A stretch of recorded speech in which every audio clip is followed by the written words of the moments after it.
လမ်းဦးတိုက်နဲ့လမ်းစုံလမ်းခွာကအိမ်တွေကတကယ်ပဲမဝယ်တင်တာလားမင်္ဂလာပါခင်ဗျာကိုးရွှင်အိမ်ချမ်းမြေကနေပြန်လေကြိုးဆိုပါတယ်အိမ်ချမ်းမြေဝယ်တော့မယ်ဆိုရင်လမ်းဦးတိုက်ကြီးဖြစ်နေလို့မကောင်းဘူးဒါမှမဟုတ်လမ်းစုံမှာမို့လို့မျက်နှာပွင့်တယ်ဆိုပြီးအယူအဆအမျိုးမျိုးရှိကြပါတယ်ဒီနေ့ဗီဒီယိုမှာတော့ဒီလိုနေရာတွေရဲ့အားသာချက်နဲ့အားနည်းချက်ကိုစီးပွားရေးအမြင်နဲ့ရှင်းပြပေးသွားမှာပါလမ်းဦးတိုက်နေရာတွေဟာမြန်မာဓလေ့အရာလူနေထိုင်ဖို့တိတ်ပြီးသဘောမကျကြပါဘူး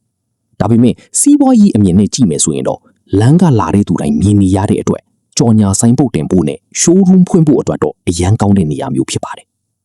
နေထိုင်မယ်ဆိုရင်တော့အလင်းရောင်နဲ့စူညံတန်ကိုတော့တီးခံရပါလိမ့်မယ်လမ်းစုံလမ်းကွာမှာရှိတဲ့ထောင်းကွက်တွေကတော့အင်ချမ်းမီလောကမှာရွှေလို့တောင်တင်စားကြပါတယ်လမ်းနှစ်ဖက်ပွင့်နေတဲ့အတွက်လီဝင်လီထွက်ကောင်းတယ်လို့ဆိုင်ဖွင့်ဖို့နဲ့ရုံးကန်ဖွင့်ဖို့အတွက်ဈေးအကောင်းဆုံးနေရာတွေဖြစ်ပါတယ်ဈေးနှုန်းကလည်းတခြားနေရာတွေထက်ပိုပြီးမြင့်မာတတ်ပါတယ်အနည်းချုပ်ပြောရရင်ကိုကနေထိုင်ဖို့အတွက်ဆိုရင်တော့အီးချမ်းတဲ့လမ်းကြားတွေကနေရာတွေကိုရွေးချယ်သင့်ပြီးစီးပွားရေးလုပ်ဖို့အတွက်ဆိုရင်တော့ဒီလိုမျက်နှာပွင့်တဲ့နေရာမျိုးတွေကိုရဲရဲဝံ့ဝံ့ရွေးချယ်သင့်ပါတယ်ဘလူနေရာမျိုးကိုပဲဝယ်ကိုရည်ရွယ်ချက်နဲ့ကိုက်ညီဖို့ကအဓိကပါ